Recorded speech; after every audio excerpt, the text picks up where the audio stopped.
For the last 7 years, I've had quite a few people here in Europe ask me to explain to them Trump and his MAGA sycophants. The Europeans' incredulous questions are understandable. What's in MAGA minds? How could they believe such things? And why are they so full of hate? Europe has its own history of narcissistic con men who have led the easily led. But I understand that Europeans struggle to comprehend the United States' own unique strain of this political virus. The Trump MAGA phenomenon is often characterized as shallow and one-dimensional, but like all cultural phenomena, it is complicated. We can't reduce the thoughts and feelings of these people to simplistic summaries. We can, however, take a phenomenological approach that looks at what these people say and do, letting them tell and show us what they are about. So, since this is all about inserting philosophy into real-world events, let's deconstruct MAGA, or MAGA if you prefer, the supposed Make America Great Again movement that Trump has founded. Well, first off, what's the point of Trump? And why does he do what he does? What's the point of being one of his MAGA minions? People do things for reasons. Why is always a good question to ask. Trump's reasons are obvious. He shows again and again that he craves and needs to be the center of attention. He also seems to really like feeling important. Those who follow and idolize Trump also seem to get feelings of importance from doing so. That's common. People frequently join groups and or become fans of public figures to gain a sense of importance. There is, though, a particular strain of importance and identity that the Trump MAGA followers are feeling and expressing in their adoration of their leader. Their group is different from, for example, fans of pop music acts or sports teams. A key characteristic of MAGA is that it is antagonistic and externally focused. Sure, there's yay, rah, Trump, yay, rah, us, but the MAGA movement is dominated by the feeling of we are under threat. After all, what MAGA really means is we think America is not great. Feeling under threat means feeling someone is out to get you. Listening to MAGA adherents tells us who they think has made America not great. One of the most telling trends in MAGA is a common right-wing talking point against critical race theory, or CRT. The MAGA mob is very, very against CRT, and they are usually straw-manning it as a war on white people. When pressed to give a more rational reason why they want to ban all mention of CRT and black history, especially slavery and segregation, they accuse CRT of trying to relegate black people to being perpetual victims. Concern troll is concerned. Even if that accusation were true, the MAGA sentiment quickly morphs into accusations that allowing discussion of the history of racial discrimination harms whites. The MAGA moaners are claiming to be victims of CRT. It's out to get white people. And not just victims of CRT, the MAGA martyrs are victims of wokeism, the gay agenda, immigrants, and having to pay taxes. I left out a few dozen other bogeymen allegedly preying on these poor MAGA victims. The MAGA movement is the reactionary right crying, "Circle the wagons, the savages are attacking."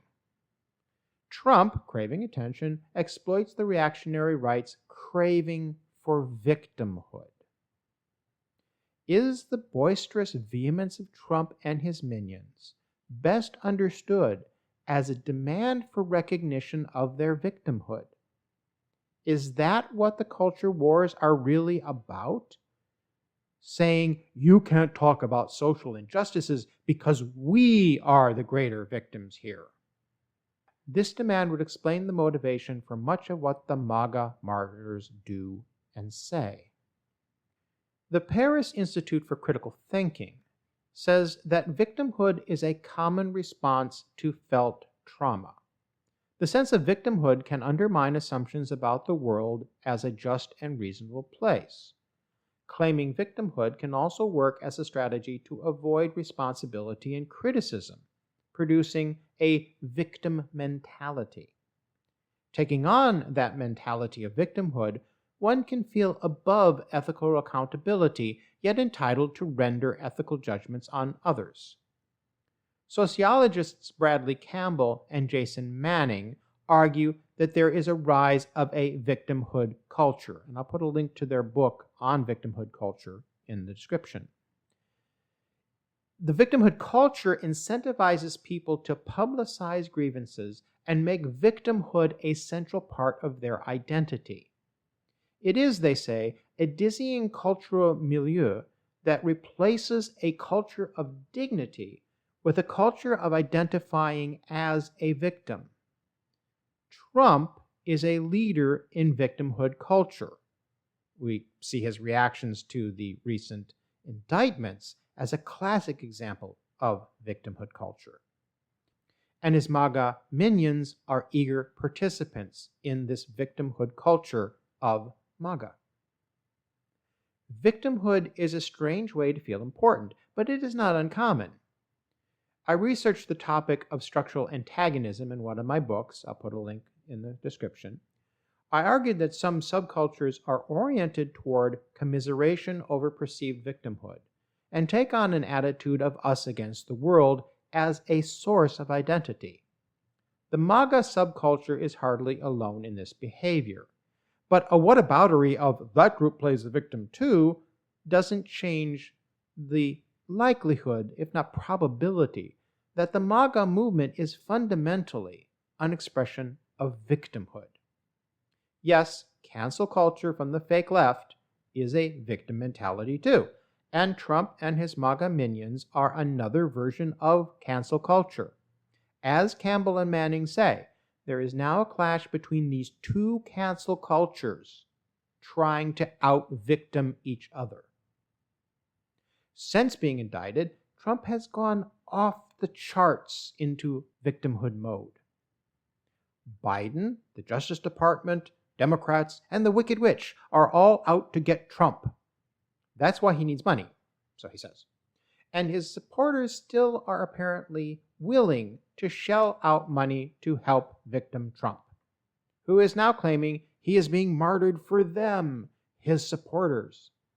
The incredible irony of it all is that the MAGA minions can't point to anything that Trump has done for them other than express out loud their own sense of victimhood. Maybe that's enough. Is this a profession now? Professional victim spokesperson? Listening to MAGA. Are the people who support victim Trump themselves victims? They say they are, even if they don't use the V word. Then we should listen to their complaints and ask of them two questions. 1. Are your complaints justified? And are you actually victimized by those you claim are threatening you? That would be CRT, wokeism, the gay agenda, immigrants, and so on. 2. Are you seeking a positive solution? Wallowing in your victimhood? Or reveling in being hostile to others to soothe your feelings of victimhood? If MAGA people can justify their complaints and show that they are willing to work for solutions cooperatively and constructively, then we owe them our respect and our cooperation. However, if they are instead interested only in complaining and attacking and canceling other people, then they are victimizing themselves. They are showing that they aren't trying to make America great. They're trying to make themselves greater victims.